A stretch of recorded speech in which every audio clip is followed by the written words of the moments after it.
NAC9 news में आप सभी का स्वागत है। मैं आपके साथ शिवांगी। चलिए नजर डालते हैं देश दुनिया की कुछ बड़ी खबरों पर। L&T को अपने खर्चे पर KLIS की खामियों को दूर करना होगा। आयोग ने 15 महीने में पूरी की जांच।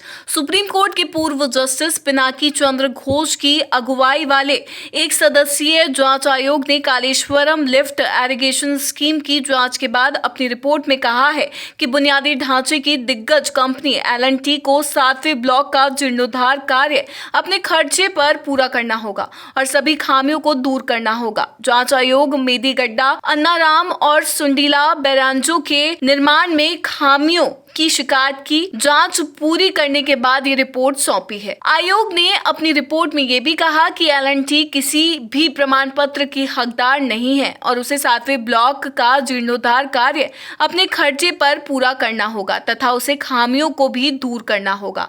आयोग ने अन्नाराम और सुंडीला बैरांजो की एजेंसियों को DLP के दौरान उसके खर्चे पर खामियों के लिए उत्तरदायी ठहराया। तेलंगाना के कालेश्वरम के भूपालपल्ली में सिंचाई से जुड़ा ये प्रोजेक्ट भारी अनियमितता की वजह से हजारों करोड़ के घोटाले की भेंट चढ़ गया। बाद में मामले की जांच के लिए आयोग बनाया गया। चुनाव से पहले चिराग पासवान के बयानों से परेशान NDA, बीजेपी नेतृत्व से मिल सकता है बड़ा मैसेज। बिहार में अगले कुछ महीनों में विधानसभा चुनाव होने हैं, लेकिन केंद्रीय मंत्री चिराग पासवान राज्य की नीतीश कुमार सरकार पर कानून व्यवस्था को लेकर लगातार हमला बोलते रहे हैं। NDA का हिस्सा होने के बाद भी राज्य की नीतीश सरकार पर चिराग के तीखे तेवर कई बार बीजेपी की अगुवाई वाले गठबंधन को परेशानी में डाल देते हैं।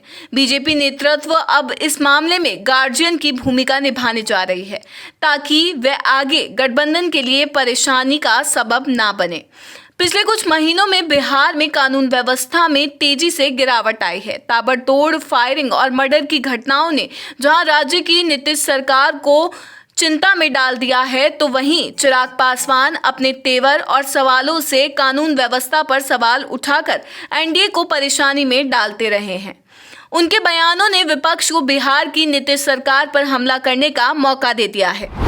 राहुल गांधी के आरोप पर अमित शाह का बड़ा हमला। केंद्रीय गृह मंत्री अमित शाह ने राहुल गांधी के मतदाता सूची में फर्जीवाड़े के आरोपों पर कहा, वोट बैंक की राजनीति बंद कीजिए। आपके परनाना नेहरू ने शुरू किया था। चुनाव पर चुनाव हारते हारते जाते हो। अब पहले से बिहार चुनाव हारने की वजह बता रहे हो। उन्होंने कहा कि वह SIR का विरोध कर रहे हैं क्योंकि घुसपैठिए इनके वोट बैंक हैं। यहाँ पर पूर्ण बहुमत के साथ NDA की सरकार बनने वाली है। उन्होंने कहा कि भारत की सुरक्षा के लिए देश के प्रधानमंत्री कटिबद्ध थे। कांग्रेस के जमाने में बम धमाके होते थे और आतंकी पाकिस्तान भाग जाते थे। पहलगांव में हमला करने के बाद ऑपरेशन सिंदूर चलाकर आतंकियों का सफाया किया। शाह ने लालू प्रसाद यादव से भी सवाल किया और कहा, लालू प्रसाद बताएं किसको बचाना चाहते हैं। चुनाव आयोग की सूची पर आपकी पार्टी और कांग्रेस ने ऑब्जेक्शन नहीं किया। जो बांग्लादेश से आकर बिहार के युवाओं की नौकरी खा जाते हैं, वे उसे बचाना चाहते हैं। जब लालू जी रेल मंत्री थे, बिहार में रेल के विकास के लिए 1132 करोड़ रुपए खर्च करते थे। मोदी जी ने 25-26 में 167 करोड़ रुपए केवल रेल के लिए खर्च किया है। प्रधानमंत्री और रेल मंत्री को बिहार की जनता की ओर से साधुवाद देना चाहता हूँ। राजस्थान के 28 जिलों में खुलेंगे नए सरकारी स्कूल। राजस्थान के 28 जिलों में नए सरकारी स्कूल खोले जाएंगे। भजनलाल सरकार ने 44 नए स्कूलों की योजना को मंजूरी दे दी है। इसमें सबसे ज्यादा 4 स्कूल जयपुर में खोले जाएंगे। स्कूल खुलने के साथ ही इसी सत्र से प्रवेश प्रक्रिया भी शुरू हो जाएगी। प्रदेश के शिक्षा तंत्र को मजबूत करने और ग्रामीण सुदूर क्षेत्रों तक प्राथमिक शिक्षा को विस्तार देने की दिशा में ये कदम उठाया गया है। कई बच्चों को पढ़ने के लिए दूर के स्कूलों में जाना पड़ता था और स्कूल ना होने की स्थिति में वह शिक्षा से वंचित रह जाते थे। अब इस फैसले से बच्चों को शिक्षा के अवसर मिलेंगे। इन नए स्कूलों में लेवल 1 के 2 शिक्षकों की नियुक्ति की जाएगी। जयपुर में 4 स्कूल के अलावा 12, बाड़मेर और उदयपुर में 3-3 स्कूल खोलने की योजना है, जबकि पाली, जोधपुर, सलुम्बर, डीग, चूरू, कोटपुतली, बहरोड जैसे इलाकों में 2-2 स्कूलों को स्वीकृति दी गई है। बीकानेर जिले के कोलायत ब्लॉक में भी नया स्कूल खोला जाएगा। उदयपुर फाइल सिनेमा घरों में रिलीज। विवादों और मुश्किलों से उबरकर फिल्म उदयपुर फाइल सिनेमा घरों में रिलीज हो चुकी है। ये फिल्म राजस्थान के उदयपुर में हुए बहुचर्चित कन्हैयालाल हत्याकांड पर आधारित है। साल 2022 में टेलर कन्हैयालाल की हत्या की गई थी। दर्शकों को फिल्म काफी पसंद आ रही है। इस फिल्म को देखकर दर्शक भावुक हो गए। सोशल मीडिया पर एक वीडियो वायरल हो रहा है। इसमें फिल्म देखने के बाद दर्शक भारत माता की जय के नारे लगा रहे हैं। फिल्म के निर्माता अमित जानी ने कहा कि उदयपुर फाइल से होने वाली कमाई का 1/4 हिस्सा कन्हैयालाल के परिवार को दिया जाएगा। कन्हैयालाल के बेटे यश साहू ने थिएटर में पिता की आत्मा के लिए एक सीट खाली रखी और उस पर उनका फोटो लगाया गया ताकि उनकी मौजूदगी का एहसास बना रहे। फिल्म को कई हिंदू संगठनों ने सहयोग दिया है। यश ने कहा कि फिल्म उसके पिता के न्याय की लड़ाई का हिस्सा है। पिता की कुर्बानी बेकार नहीं जाएगी और फिल्म के जरिए संदेश दूर दूर तक पहुंचेगा। यश को उम्मीद है कि लोग नफरत फैलाने वाली ताकतों को पहचानेंगे और देश में शांति एकता मजबूत करेंगे।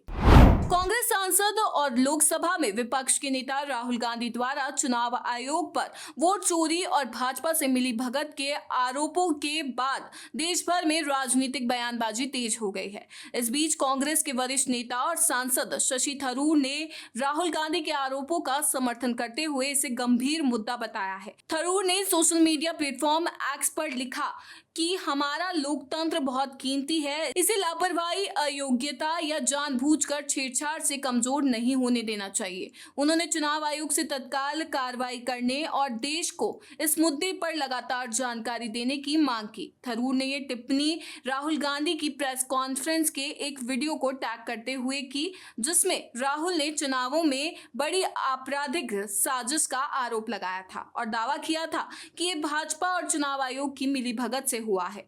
थरूर ने कहा कि राहुल द्वारा उठाए गए सवाल सभी दलों और मतदाताओं के हित में हैं और इन पर गंभीरता से ध्यान देना जरूरी है। इस बीच चुनाव आयोग ने राहुल के आरोपों को बेतुका करार देते हुए उनसे शपथ पत्र पर हस्ताक्षर कर साबित करने या माफी मांगने को कहा है। कांग्रेस सांसद और लोकसभा में विपक्ष के नेता राहुल गांधी द्वारा चुनाव आयोग पर वोट चोरी और भाजपा से मिली भगत के आरोपों पर आयोग ने तीखा पलटवार किया है। चुनाव आयोग के सूत्रों ने शुक्रवार को कहा कि यदि राहुल गांधी अपने विश्लेषण और आरोपों पर भरोसा करते हैं तो उन्हें शपथ पत्र पर हस्ताक्षर करने में कोई दिक्कत नहीं होनी चाहिए। आयोग ने कहा कि अगर राहुल गांधी अपने निष्कर्षों पर विश्वास नहीं करते और शपथ पत्र पर हस्ताक्षर नहीं करते तो ये साबित होगा कि उनके आरोप बेतुके हैं। ऐसी स्थिति में उन्हें देश से माफी मांगनी चाहिए। सूत्रों ने स्पष्ट किया कि राहुल गांधी के पास 2 विकल्प हैं, या तो अपने आरोपों को शपथ पत्र के जरिए साबित करें या फिर बेतुके आरोपों के लिए देश से माफी मांगे। राहुल गांधी ने गुरुवार को इंडिया गठबंधन की बैठक में मतदाता सूची में कथित गड़बड़ियों का मुद्दा उठाया था और बीजेपी पर हर राज्य में ऐसी हेरफेर करने का आरोप लगाया था। इस पर चुनाव आयोग का ये बयान तीखी प्रतिक्रिया के रूप में सामने आया है। NSE9 न्यूज में फिलहाल इतना ही। आगे की खबरों से अपडेट रहने के लिए बने रहिए NSE9 न्यूज के साथ। नमस्कार।